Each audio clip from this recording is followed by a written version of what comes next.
the famed halls of Capitol Records, Judy Garland, Dean Martin, Nat King Cole, the great Frank Sinatra, and right now, on the same vein, Megadeth. We're spinning Headbangers Ball and Countdown to the Ball with Megadeth tonight, and we're going to go in the studio right now and hook up with them. But first, we're going to be playing the top 7 videos in Countdown to the Ball, so stick around.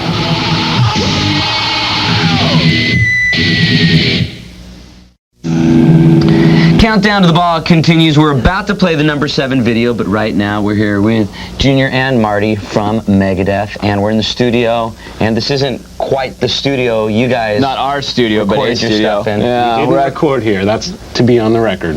This is one of the oldest studios here in the basement of Capitol Records, the big towers up above here. But yeah, the studio that we're in actually is over in Burbank. And as we speak right now, Max Norman is mixing the 3rd song. We have 2 mixes done. So out of the 12 songs we're mixing, it's a pretty long process. I mean, just the mixing itself has been taking sometimes 2 or 3 days per song. Before we go into the stuff like the mixing and the producing, I know that a lot of people, you know, myself included, don't really know a lot of the process about how you guys do an album and where the concepts and where it starts and goes to where. Like, what does it start off with, you guys coming up with ideas for the songs, right? It starts like with a riff, you know, one of the 4 of us will come up with a riff, and then maybe another one of us will have a riff, and we'll try to put it together in a way that it makes a song, you know, and we'll try to build our riffs together as much as we can, and then, you know, we put them into different songs, different orders, every possible configuration of this riff until we decide, yeah, this is the song, and then we make a demo of it, and that's the beginning, the birth. We're going to be with Megadeth the whole show tonight, and we'll find out the whole process, how they make the Megadeth album that you'll have very, very soon. And right now, here is the number 7 video in Countdown to the Ball. Headbangers Ball here. It's Countdown to the Ball. You just saw video number 5, and the top 4 is on the way. And we're here with David and Marty from Megadeth, and we're just kind of talking about the processes of recording a new album, because whenever a Megadeth album comes out, obviously it's going to be a very long process. And in my opinion, the Megadeth albums have got better and better and better. And I have heard cuts off the new album, which...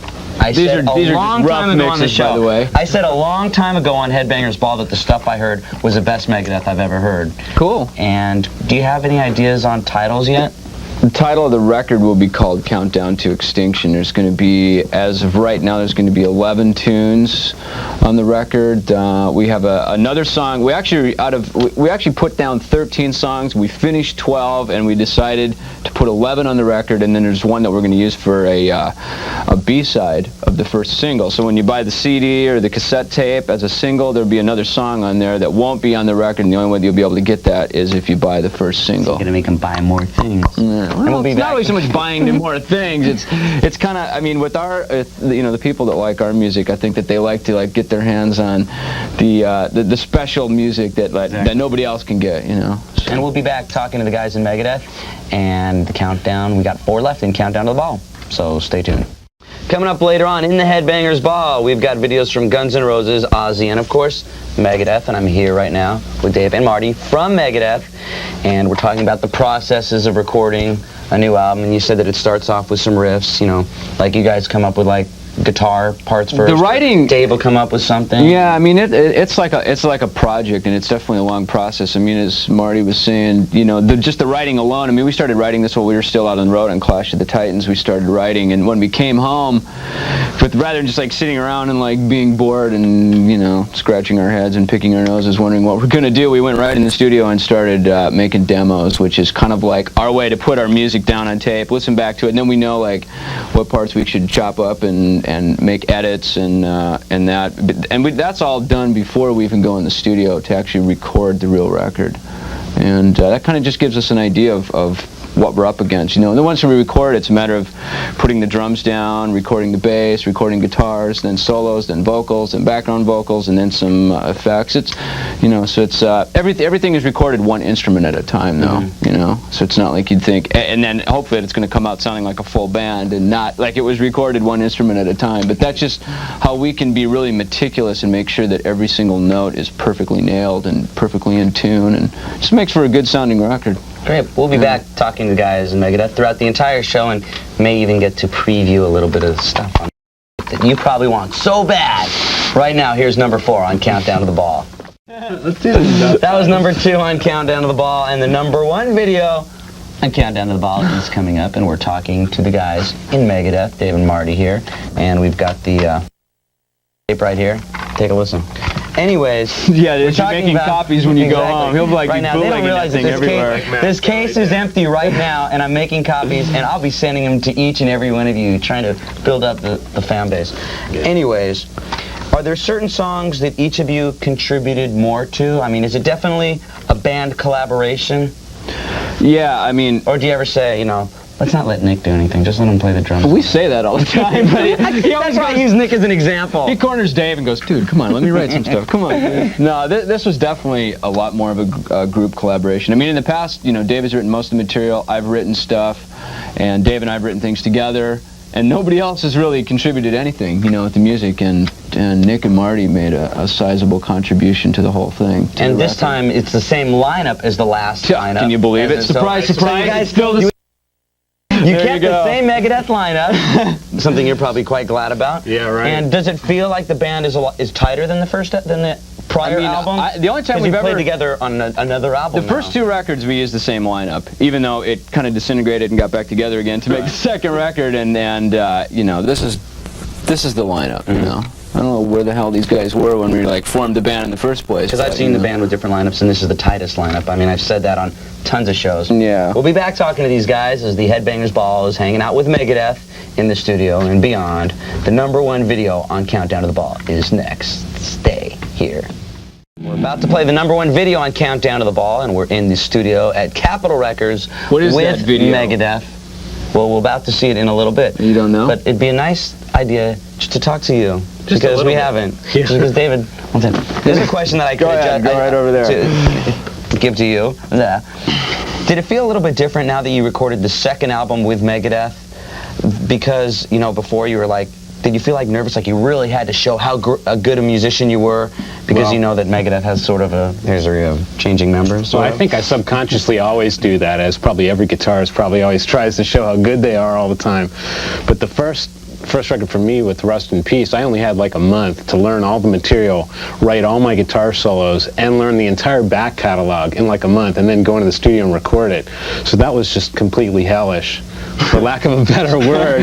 And this time, you know, I lived with the band, we toured together, and we just toured the world and wrote all this stuff together, and I had tons of time to prepare myself, and it was a lot easier. Now, in Rust in Peace, was all the songs for that record already recorded? I mean, already written down before you joined the band? They were pretty much written, except for that much. Hangar 18 was written after I joined the band, but most of my contributions on that record was the solos. You know, I really thought them out for myself. So you did get to put in a little bit more I think so. Ideas in this one. Yeah, Great. this time for sure. We're hanging out with Megadeth for the entire Headbangers Ball, and right now, the last video in Countdown to the Ball, it's the number 1 video. Here it is. Welcome to the Headbangers Ball. We're spending the night with Megadeth in the studio and talking about the new record, and you might like even let us hear a little bit of it.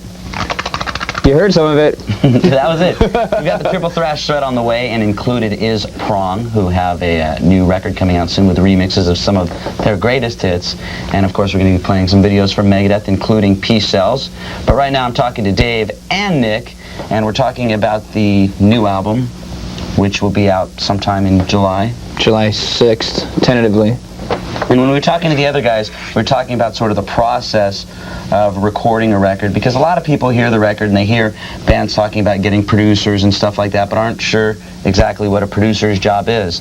And when we left with Dave and Marty, they were telling us about the first thing you guys do, the riffs, and then the vocals, and then go in and do like each track separately, sort of, right? Well, that's a new one on me. Actually, the first thing we do are the drums, so it's more painstaking for me because I get under the gun before anybody else does, and then we do the bass, guitars, vocals, mixing. You always hear bands talk about their producer and saying, oh, we have this producer, we have that producer. What is the job really of a producer? You're just a highly paid critic. Play pinball, ping pong. I played a lot of ping pong and pinball on this record.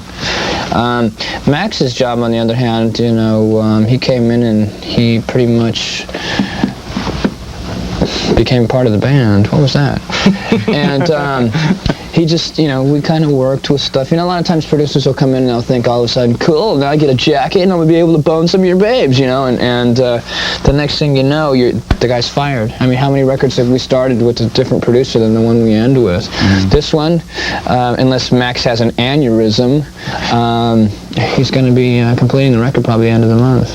We're going to be talking about the new Megadeth record and future plans for Megadeth. And right now, let's play a video from Megadeth. Would you like to intro this? This is Peace Sells, but who's buying? Headbangers Ball. Is that something dried on there? Here with Megadeth, and we're talking a little bit about Max Norman, who produced the new Megadeth record, which the title is Countdown to Extinction. Last time we checked, yeah. But it's changed 4 times so far, this record. Yeah, it has. It could change again, maybe, but I doubt it. It'll probably stay Countdown to Extinction. Unless we get one of those little Avery label makers and sticker a couple thousand records. You can get those. We're here in the studio with Megadeth, and I'd like to ask you a question, Nick, because the last album, Rust in Peace, was your first time playing on a Megadeth record, and being your second time and now a member of the band. I did No More Mr. Nice Guy was the first record that I recorded with Megadeth. To correct you, not to that you don't know your album though. Yeah, right. Okay. And did you feel a little bit more relaxed going into the studio this time, or do you still feel like you're kind of walking on eggshells? No. Being the history of the eggshells are over. I've cleaned that. I raked all that wreckage away. Yeah, this album was definitely much more relaxed. Being that I have songwriting on this album and was there from the beginning of the writing of the songs, it was a lot more comfortable of an environment for us this time. It wasn't so high pressure, like, hey, we got to get in and do this record and see if Nick's is happening as he says he is, and blah, blah, blah. It wasn't about that this time. And yeah, it was. Well, you knew it wasn't. It wasn't that way to me. It was very comfortable. We're going to be back with Megadeth on the Headbangers Ball, and hopefully Dave will be playing us a little bit of the new record when the Headbangers Ball continues. Stick around. We're here in the studio with Megadeth, and Dave, I guess you were about to play us a little bit of something. Watch. See this finger? Watch. Watch. Here we go. This is a premiere of Here we some go. new Megadeth. Here we go. Right over here. Finger of death.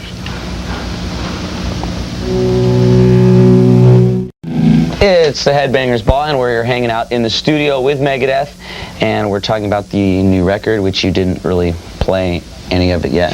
I'd like to talk a little bit about it. You played a little bit. I mean, we liked it. I've heard the demos on the new record, and the stuff that I heard, I mean, I'm not saying it because you're here. I like it a lot. I've said it on the show several times that I think it's the best Megadeth yet. And do you have an album cover idea for this yet? Yeah. Are you going to let us in on that? I mean, you can describe, or are you just going to tell us a little bit about that? Well, it's going to say Megadeth on it. Okay, we figured that. Will Vic be on it? No. Why? He'll be on the back. Oh, okay. There you go. Yep. You gotta have Vic. Is there a certain theme, like the last one had Vic holding stuff up? It's totally different, except it's exactly the same. That elaborates. What more could be said? No, it's we're using a very, very, very, very cool guy to do it. That should get me the next cover free, but I won't say his name. He's done a lot of really popular bands' covers, none of which I'll mention. But You don't want to mention the artist's name? His name's Hugh, and he's a Canadian. Hey, have a Pepsi and a May West, eh? Anyway, so Take off. yeah, take off, Hoser. Now he's a really, really cool guy, and we've kind of been juxtaposed on some of the ideas, and yet some of his ideas weren't quite what we were thinking of, and we've agreed to disagree on some stuff, and since he was really open-minded about it, as we were, we had 2 alternates of each cover, one for the single and one for the album. And it turned out being, we looked at his way and we looked at my way, and it ended up being my way. So. Okay. Well, we're going to find out more about the record, and hopefully we'll get Dave to play more of what we heard a little earlier. Here is Judas Priest with Painkiller. It's Headbangers Ball. We're in the studio with Megadeth, and Dave is going to play us a little bit more of what we heard earlier. So if you're videotaping the show tonight, you might take that and add it to this and get like half of a Megadeth song before your friends have it. And you're going to play us a little part of the same song that you sort of played before, right? Do you want to do it? Which song is it? This Was My Life? This Was My Life. This Was My Life. Well, go right ahead. takes a while here. Listen right here. Has the bones in my head.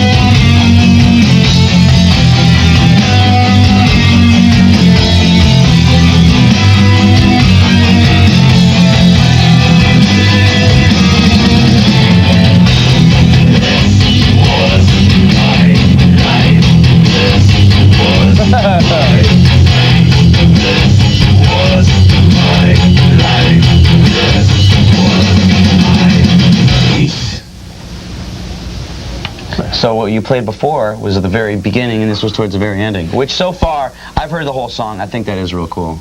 Right. I like the stuff that I've heard, and definitely when the Megadeth record is out, you guys are all going to buy it, and you're going to dig it. And right now, it's time for the Triple Thrash Threat. Here is a video from Prong, a band that gets classified in either industrial or different or whatever. They're Prong. They're on the way, and right now, here is a video from Megadeth. That was the #1 video on Countdown to the Ball, and right now it's time for the Headbangers Ball. So we're here with Megadeth. We were talking about how we're all into that big Latin disco scene right now, and Yeah, big in Rio, huh? yeah, real big in Rio. Copacabana. Never mind. Anyways, well, this doesn't have very many songs. They took the tape that I had before with all the Megadeth songs on it, but I have heard it. Are there certain songs on the album that you Cooperated with? cooperated. Yeah, I cooperated with all of them, actually. That you participated in more than others?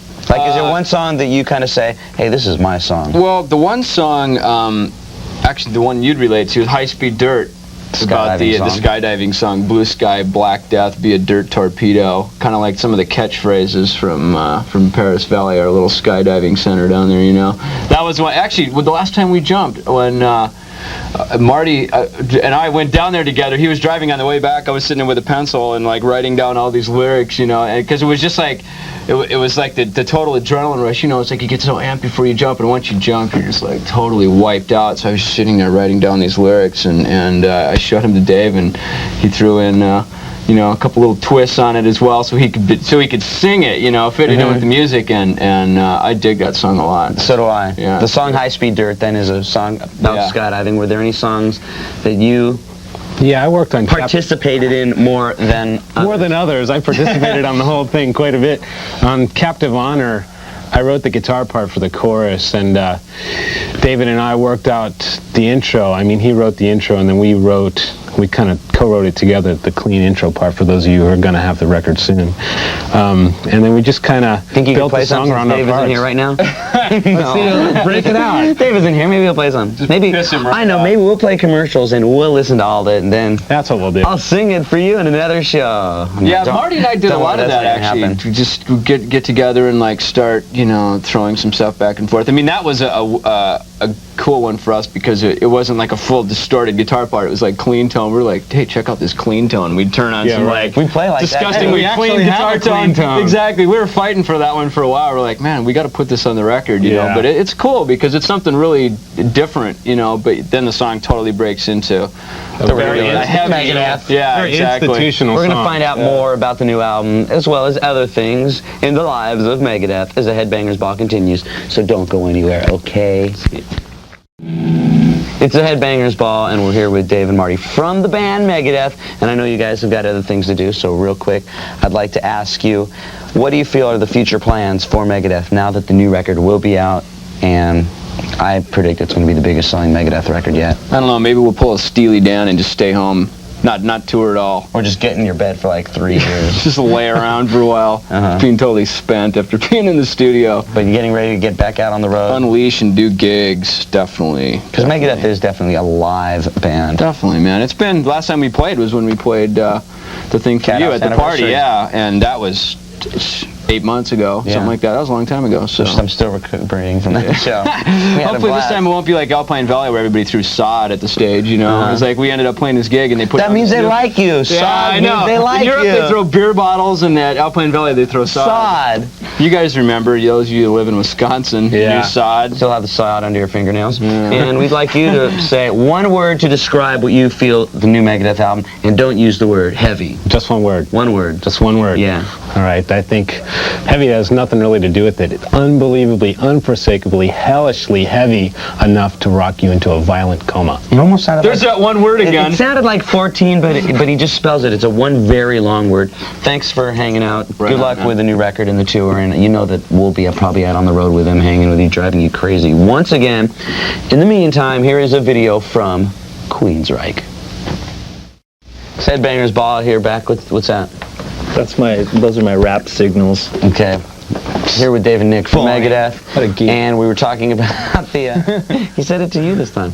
We were talking about the new stuff from Megadeth, which you played just a very little bit. The release date is sometime in 1992. July.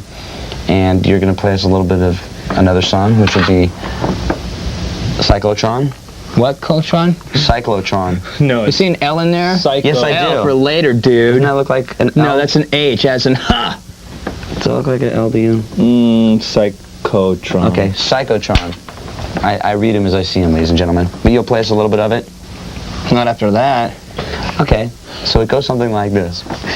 Either my humming or you What a playing. mallard.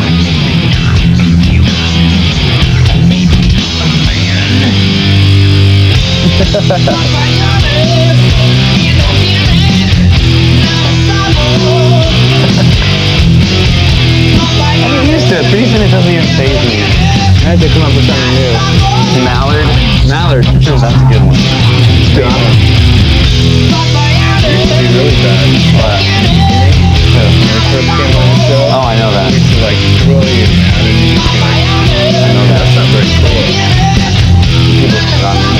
Why does James hate you so much? I can say. Here you go. This is new. Yeah, I know, I didn't hear that.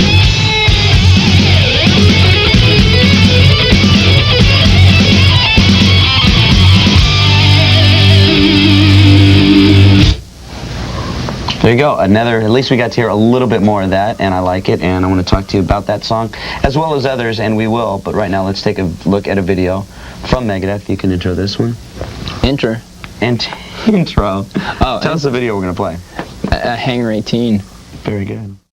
Here with Dave and Nick from Megadeth, and real quick I want to mention just a couple titles of songs, and you might tell me a little bit about what the songs mean. He'll tell you. For instance, just so you know, my favorite song, which you show a lot of the Mustaine attitude in, is Sweating Bullets. Would you agree with that? I mean, That's your favorite? Yeah. No, would you agree that there's definitely some attitude in that song? Yeah, there's attitude. My favorite line is "Nice story. Tell it to Reader's Digest." I know, I said it on MTV once, and I felt really bad because if you saw it, I thought you were going to kill me. So I guess you did. What, because of your It plagiarism? was months ago. I said it on the show one time, and I said that was Dave's line. I just stole it from him. I saw that. Did you see that one? I was hoping he didn't see it. But I didn't get you in any trouble. Thank you very much. The song we heard, Psychotron, is written about A cyborg. Actually, it's about. I was watching some stupid news show when we were on tour, and they were talking about in Russia the commies or the ex-commies. They were sticking microchips in people's noses and in the base of their stem of their brain, and you can control them. The Lida machine, you know, you can make them be non-stop combatants, and they could wage war with no emotion, and they didn't need any food, and they would basically kill until their body died, whether it was through numerous bullets, which would be what it would take, or they just ran out of food because, you know, they could only run so long off their fat deposits. And the story is something similar like that, yet it has a tinge of the comic hero Deathlock in it. And, you know, the weird thing was I went out to Laughlin, which is the city out by the river, and I was in a grocery store with my family, and I saw something that said The Punisher, and it said Deathlock, and I went, oh, quack, this guy's a jerk. But, you know, the Punisher thing, so I read it, and I saw it, and I liked it, and I connected with it, and I was already writing the thing on the Lida machine, so it just made good sense. What's a Lida machine? It's the machine that they use to control the microchip they stick in your nose. Maybe you should back up this tape and you'll hear me say it. No, you said you were writing something on the Lida machine. I thought that was like some sort of... Okay. Okay. We're figuring it out. Should we skip to another song real quick? Sure. Tell me about any other songs. Well, High Speed Dirt now is dedicated to our friends that died down at Paris Valley Skydiving Center.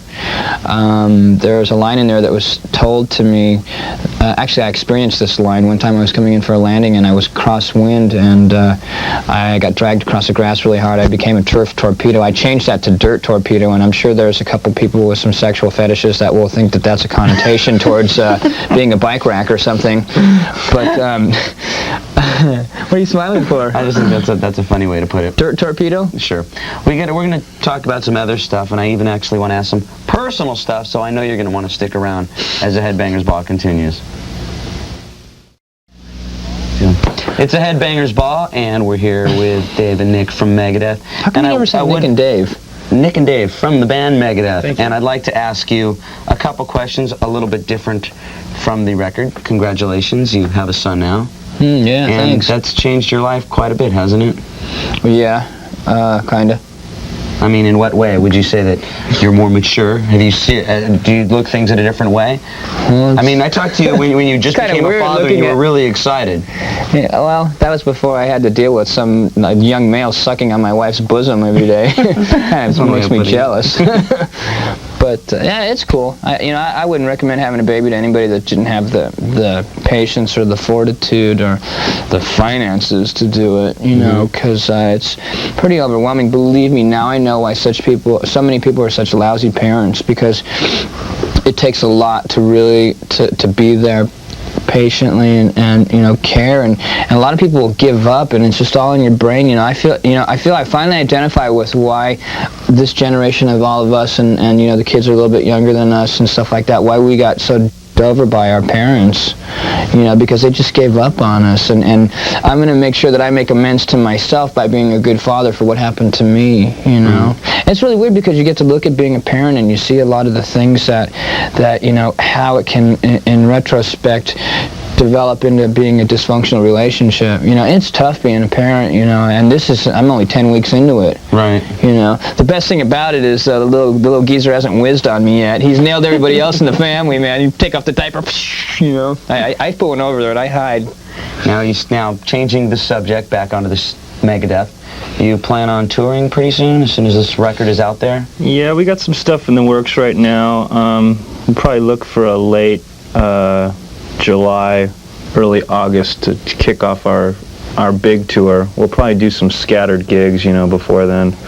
We're supposed to go to New York and do something, and maybe to Europe to do some festival shows, but it's all subject to change, Well, thanks again for taking the time to talk to us and kind of let us in on how you make the records and what the stuff's about, and giving us a very small preview of the new Megadeth that'll be out in your stores July. I've heard some of it, and it's the best Megadeth You've heard the whole thing. You had the demo tape. I'm trying to just weasel a tape out of them. That's the honest truth. Thanks again for stopping by. Weasel's the For letting word. us stop by. That's the other guy.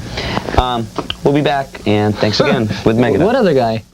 Thanks again for watching. We'll be in New Orleans next week, and I hope you will be there with us. Remember to keep one foot in the gutter, one fist in the gold, and don't drink or drive. Bye!